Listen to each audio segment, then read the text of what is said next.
कल्याणफाटा येथे बजरंग दल आणि विश्व हिंदू परिषदेच्या मुंब्रा सिंधी घर विभागातील पदाधिकाऱ्यांनी जम्मू काश्मीरच्या रियासी जिल्ह्यातील शिवखोडी गुफा तीर्थस्थळावरून कटरा येथे परतणाऱ्या श्रद्धालूंच्या बसेसवर दहशतवाद्यांनी केलेल्या गोळीबाराच्या घटनेचा तीव्र निषेध करत विरोध प्रदर्शन केलं। या दहशतवादी हल्ल्यात 10 श्रद्धालूंचा मृत्यू झाला होता।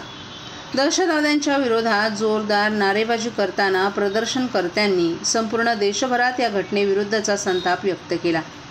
प्रदर्शनादरम्यान बजरंग दल आणि विश्व हिंदू परिषदेच्या पदाधिकाऱ्यांनी ते जिल्हाधिकाऱ्यांना भेटून या संदर्भात निवेदन देखील देणार असल्याचं सांगितलंय। घटनास्थळी मोठ्या संख्येनं जमलेल्या लोकांनी दहशतवाद्यांच्या या क्रूर कृत्याचा निषेध करतानाच सरकारनं त्वरित कठोर पावलं उचलावीत अशी मागणी केली आहे। या निदर्शन प्रदर्शनामुळे कल्याणफाटा परिसरात तणावाचं वातावरण निर्माण झालं होतं। हे निदर्शन शांततेत पार पडलं असून पोलिसांनी या दरम्यान सुरक्षतेची कडक व्यवस्थाही केली होती। आज जो आंदोलन किया गया, ये हम इधर आंदोलन करके हम सीमित नहीं रहने वाले।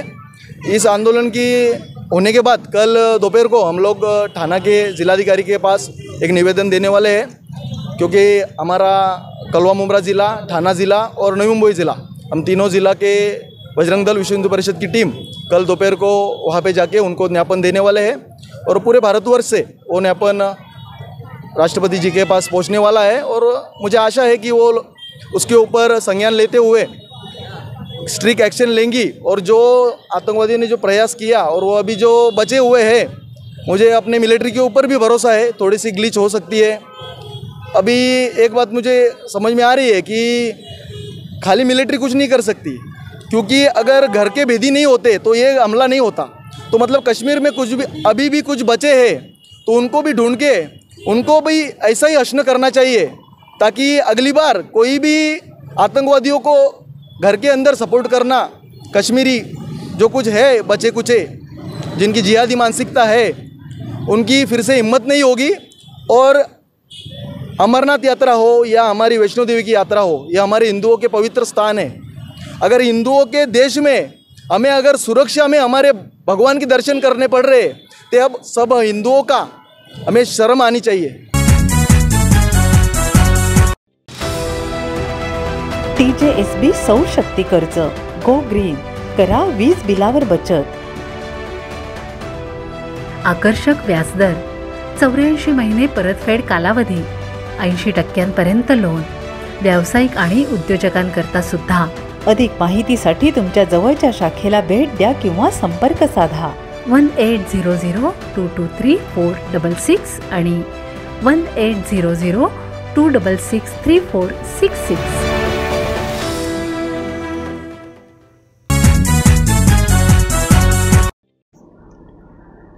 वटपौर्णिमा सणाच्या निमित्तानं फणसाची मागणी नेहमीच वाढत असते। गेल्या 2 वर्षात कोरोना महामारीमुळे ठाण्यात फणस विक्रीसाठी येणारे कोकणातील विक्रेते येऊ शकत नव्हते। मात्र यावर्षी सर्व निर्बंध उठवण्यात आल्यानं चिपळूण येथील शेतकरी थेट ठाण्यात येऊन फणस विक्री करताना दिसून येत आहेत। विक्रीसाठी उपलब्ध असलेल्या फणसाची किंमत 150 ते 500 रुपयांपर्यंत पोहोचली आहे। त्यामुळे नागरिक किंचित कमी प्रमाणात फणस खरेदी करत आहेत। ठाणे शहरातील विविध बाजारपेठांमध्ये चिपळूणच्या शेतकऱ्यांनी आणलेले ताजे फणस पाहायला मिळत आहेत। फणसाची वाढलेली किंमत, उत्पादन खर्च आणि वाहतूक खर्च यामुळे वाढली असल्याचं विक्रेत्यांनी सांगितलं। फणस विक्रेते बाळकृष्ण पाटील यांनी यावर्षी निर्बंध उठवण्यात आले असल्यानं आम्ही थेट ठाण्यात येऊन फणस विक्री करत असून खर्च वाढल्यामुळे फणसाचे दरही वाढवावे लागल्याचं सांगितलं। वटपौर्णिमा सणासाठी फणसाची मागणी अधिक असल्यामुळे नागरिकांना किमतीची चिंता असूनही फणस खरेदी करावे लागत आहेत। वाढलेल्या दरामुळे काही जणांनी खरेदी कमी केली आहे, तर काही जणांनी आपल्या बजेटनुसार फणसांची खरेदी केली आहे। विक्रेते आणि ग्राहक दोघेही आशावादी आहेत की पुढील काही आठवड्यात किमती स्थिर होऊन फणसाची विक्री आणखीन वाढेल। वटपौर्णिमा सणाच्या पार्श्वभूमीवर फणस विक्रेत्यांची चांगली कमाई होण्याचीही शक्यता आहे।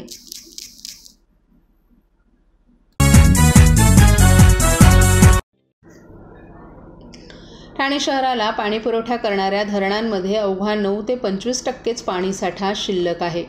कालपासून पडणाऱ्या पावसानं 150 मिलीमीटरचा पल्ला गाठला असला तरी शहरातील 10% पाणी कपात मात्र आणखीन काही दिवस राहणार आहे। शहराला भातसा, तानसा आणि मध्य वैतरणा या धरणांमधून तसंच मुंबईला पाणीपुरवठा करणाऱ्या धरणांमधून 486 दशलक्ष लिटर पाणीपुरवठा केला जातो. मागील काही दिवसांपासून या धरणांची पाणी पातळी कमी होत चालली असल्यानं मुंबई महापालिकेकडून पाणीपुरवठा होणाऱ्या भागात 100% पाणी कपात लागू करण्यात आली आहे. ठाणे शहराला भातसा धरणातून पाणीपुरवठा केला जातो. या धरणामध्ये सध्या 226.312 क्युबिक लिटर म्हणजेच 24.2% पाणीसाठा शिल्लक आहे. मोडकसागर धरणात 15.58% म्हणजेच 20.89 क्युबिक लिटर पाणीसाठा, तर बारवी धरणात 26.59% म्हणजेच 90.100 क्युबिक लिटर इतका पाणीसाठा शिल्लक आहे. त्यामुळे ठाणे शहरात 10% पाणी कपात सुरू करण्यात आली आहे. दरम्यान मागील 2-3 दिवस पडणाऱ्या पावसानं 150चा पल्ला गाठलाय. रविवारी रात्री आणि आज सकाळी मुसळधार पाऊस ठाण्यात झाला. आज दुपारपर्यंत 48.77 मिलीमीटर इतका पाऊस पडला, तर आत्तापर्यंत 141.90 मिलीमीटर पाऊस झालाय. या पावसामुळे वंदना सिनेमा, महाराष्ट्र विद्यालय, पूर्व भागातील 12 बंगलासह 8 ठिकाणी पाणी तुंबल्याच्या घटना घडल्यात. या पावसात आज 6 झाडे उन्मळून पडली, तर 2 झाडांच्या फांद्या पडल्याची माहिती आपत्ती व्यवस्थापन विभागाच्या अधिकाऱ्यांनी दिली आहे.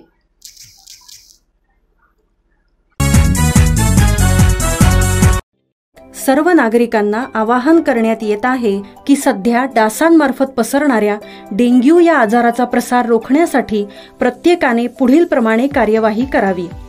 डेंग्यू आजार एडिस इजिप्ती हा डास चावल्याने होतो. या डासांची पैदास साचलेल्या किंवा साचवलेल्या स्वच्छ पाण्यामध्ये होते. 8 दिवसांपेक्षा जास्त दिवस पाणी उघडे व साचून राहिल्यास त्यात डास अंडी घालतात. अंड्यांच्या अळ्या तयार होऊन पुढे डास तयार होतात. यासाठी आपल्या घरातील पाणी साठे, उदाहरणार्थ बॅरल्स, पिंपे, टाक्या, हौद, रांजणे इत्यादी दर आठवड्याला रिकामे करून घासून पुसून कोरडे करून पुन्हा भरावे. 1 दिवस कोरडा दिवस म्हणून पाळावा. पाणी साठ्यांना घट्ट झाकणे बसवावीत किंवा जुनी साडी, चादर, धोतर यांनी बांधून झाकून ठेवावीत, म्हणजे डास त्यात जाऊन अंडी घालणार नाहीत. घराच्या गच्चीवर, आजूबाजूला, अंगणात कोठेही पाणी साचू देऊ नये. भंगार सामान उघड्यावर टाकू नये. उदाहरणार्थ टायर्स, प्लास्टिक सामान, कुंड्या, टाकाऊ वस्तू इत्यादी. अशा सामानात पावसाचे पाणी साठून त्यात डेंग्यूच्या डासांची पैदास होते. घरातील कूलर्स, फ्रीजच्या पाठीमागील ट्रे हे देखील वेळोवेळी कोरडे करावेत. लक्षात ठेवा, नुसत्या फवारणीने डास घनता कमी होत नाही, तर त्यासाठी डास पैदास ठिकाणे नष्ट करणे ही आपल्या सर्वांची जबाबदारी आहे. कोणताही ताप अंगावर न काढता जवळच्या शासकीय रुग्णालयात मोफत औषधोपचार घ्या. अशा प्रकारे नागरिकांनी सहकार्य केल्यास डेंग्यूचा प्रसार रोखणे सहज शक्य आहे.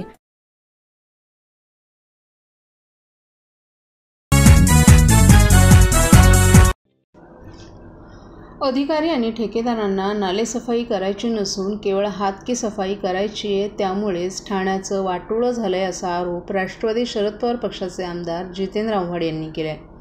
नालेसफाई 20% दरानं कमी कशी करून घेऊ शकता? कोणता चांगला ठेकेदार तुमच्या नालेसफाईसाठी येईल असा प्रश्न देखील जितेंद्र आव्हाड यांनी उपस्थित केलाय. ठाणे महापालिका क्षेत्रातील नालेसफाई नेमकी किती टक्के झाली आहे, नालेसफाई पूर्ण झाली आहे किंवा नाही याबाबत कोणताच दावा महापालिकेच्या वतीनं करण्यात आला नाही. त्यामुळे यावर्षीही नालेसफाईबाबत शंका व्यक्त होते. दिव्यात तर नालेसफाईचा अक्षरशः बोजवारा उडाला असून या ठिकाणी नालेसफाई झाली की नाही असा प्रश्न निर्माण झालाय. ठाण्याच्या नालेसफाईवरून आमदार जितेंद्र आव्हाड यांनी देखील पालिका अधिकाऱ्यांनी ठेकेदारांवर गंभीर आरोप केलेत. ठाण्यामध्ये टेंडर कधी काढले जातात त्याची चौकशी झाली पाहिजे. मागच्या वर्षी 1 रुपया भाव होता, तर यावर्षी 80 पैसे टेंडरमध्ये भाव देण्यात आला. एकीकडे सर्व स्तरावरची महागाई वाढत असताना हे टेंडर स्वस्त कसा होईल असा प्रश्न त्यांनी उपस्थित केला. नालेसफाईचं टेंडर मार्चमध्ये निघून एप्रिलमध्ये कार्यादेश द्यायला हवा, त्यामुळे नालेसफाईला वेळ मिळतो. मात्र तसं केलं जात नाही.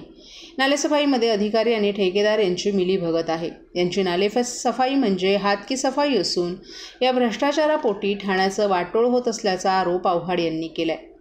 अनधिकृत इमारती नाल्यावर बांधल्या गेल्या आहेत. अनेक ठिकाणी भरणी करण्यात आली आहे. महापालिकेचे अधिकारी झोपतात काय?